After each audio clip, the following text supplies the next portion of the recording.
So maybe you've seen things are really weird in Canada and you're wondering, like, what's going on here? How do you explain things and how do you make sense of things? Well, we live in an inverted world where everything is upside down and the whole world is clown world.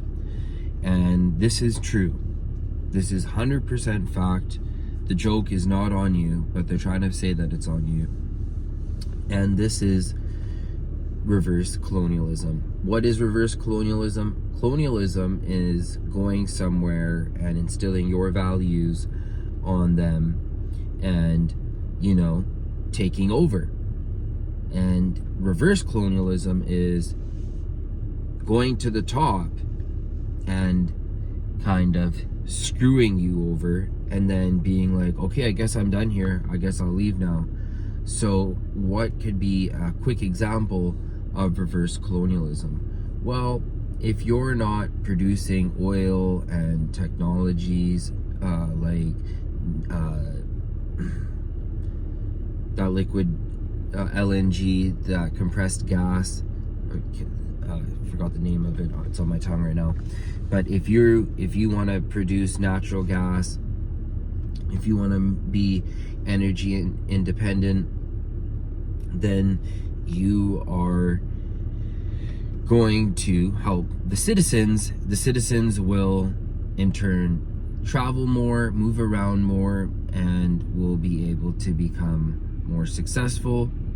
The successful will build up the middle class, and the middle class will pick everything up, and everything just kind of moves in a general direction. That's just the way things go. But reverse colonialism will be like, well, why don't we just jack up the fuel for them? Let's make every road that exists, let's make every other lane a bike lane. And then once we make everything a bike lane, let's make people ride around on these little electric scooters. And then what we'll do is we'll jack up the fuel price until it's not really feasible for you to leave your home, and then you'll just be wondering, oh, why bother? Why even go to work? And you'll look at like McDonald's as a job to be free. You'll be like, what's the point? And that is how they are slowly chipping away on the middle class. It's just right there. And this is what I would call reverse colonialism.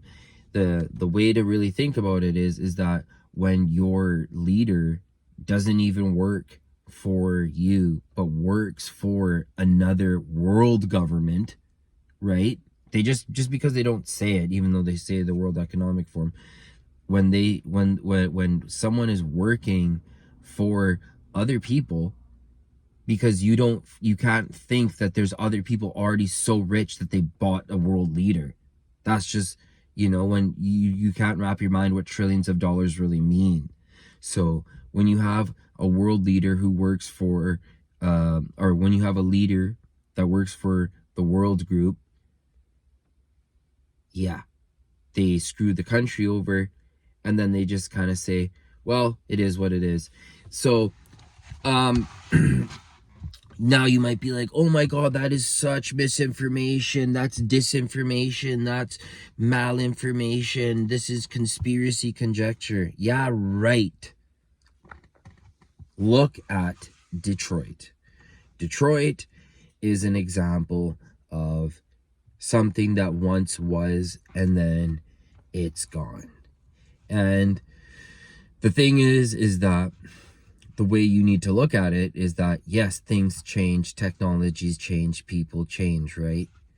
But if they can make industry and then, just pack it all up and just kind of watch it sail away, and you just have to wonder, you're like, who's looking out for me?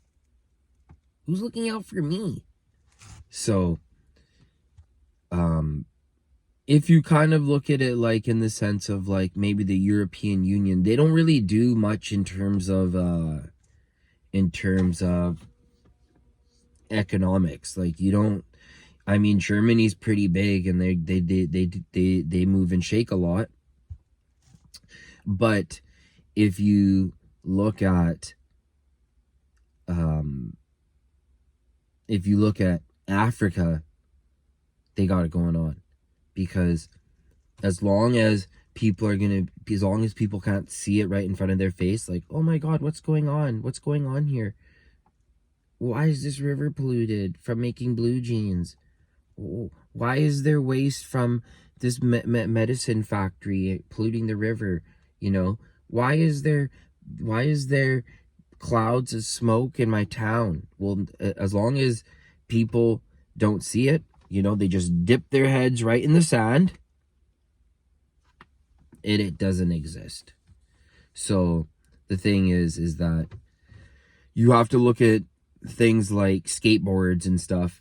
There's wood here, grown here, shipped there, made into a skateboard or surfboard, and shipped right back to you, because it's just not feasible for them to do work in your area, because this is mental illness. So when you feel like your country's being gutted from the inside out, and then the person's just like, well, I don't even care, I might not even live here anymore, that is what some would call reverse colonialism. You can go type it in Wikipedia and get a completely different definition, but that's just the risk we take. Please leave a like and subscribe. Thank you.